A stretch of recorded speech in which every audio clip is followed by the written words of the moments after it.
What's up guys, I'm here to do a review on Naruto 669. This chapter was actually um, quite cool. It definitely did justice to Guy Sensei. I was hoping he would at least put in some decent damage before he died.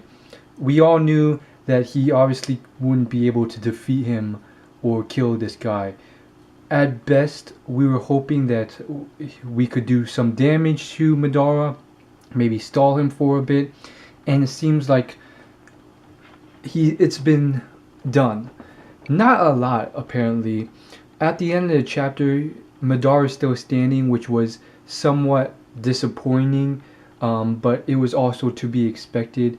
The fact that it seems like he was fairly injured and he could not dodge the attacks because Guy was moving so quickly, and when Guy Sensei landed his second step and third step and fourth step, it seemed like literally Madara was like taken aback and damaged fairly well.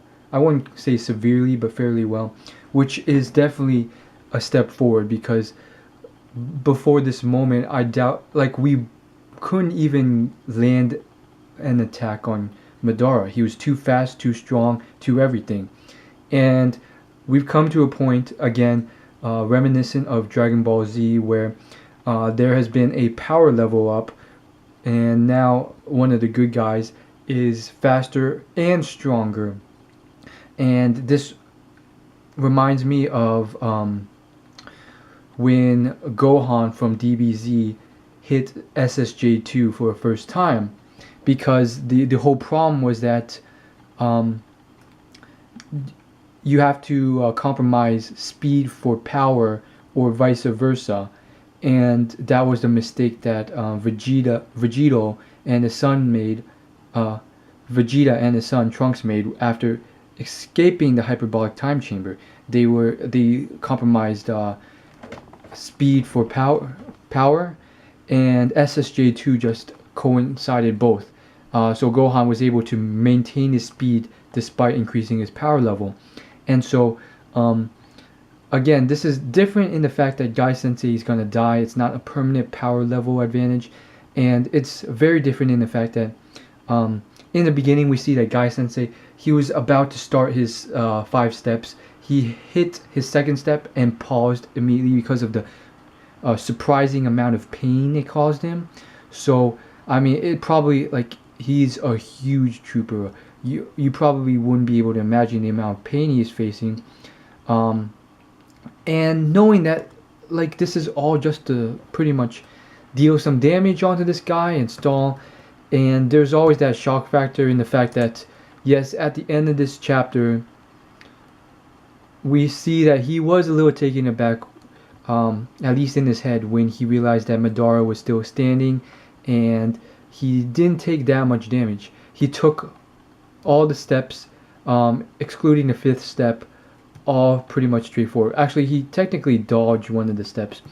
Well, he blocked one of them, but still. And so it's very interesting because the chapter ends with, like, you see a panel where it's like a water drop and then Naruto waking up. So that pretty much implies that this is the next stage. Guy's going to die the next chapter, and it's up to Naruto to finish it off. The people we have been stalling for have now been recovered enough to take it on to the next step.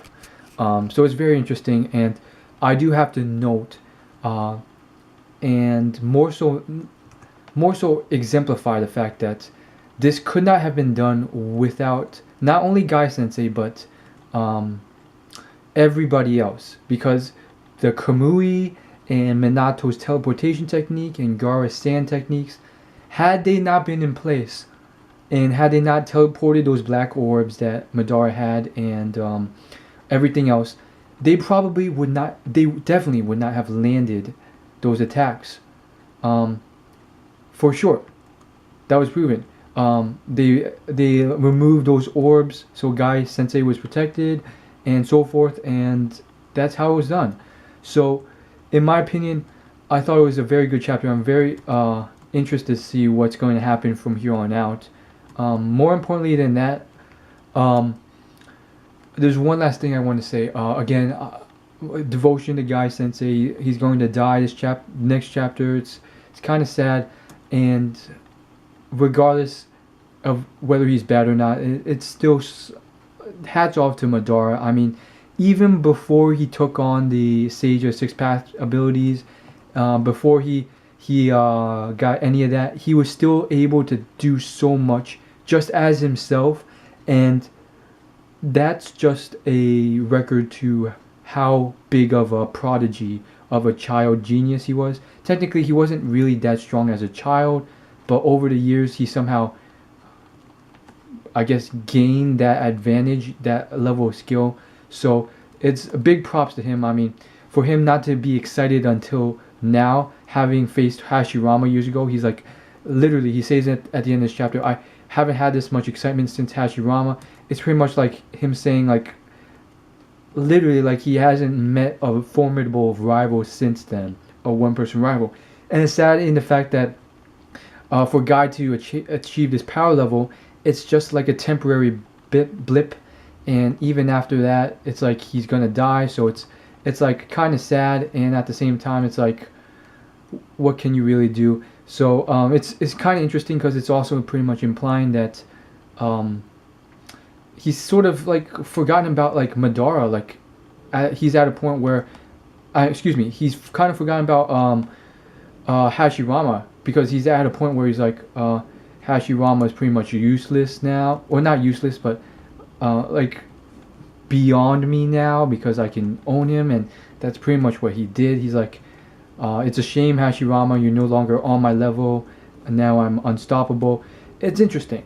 At the same time, I have to note the fact that this is somewhat like a very good guy, bad guy, black and white, simplistic sort of thing.